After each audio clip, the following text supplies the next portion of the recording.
You ask Tiger to solve. This deals with linear equations with one unknown. The final result is x equals 9/5. Let's solve it step by step. Simplify the expression. Group like terms. Simplify the arithmetic. Group all constants on the right side of the equation. Add 9 to both sides.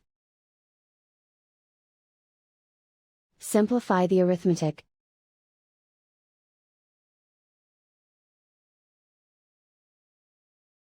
Isolate the x. Divide both sides by 5. Simplify the fraction. And so the final result is x equals 9/5.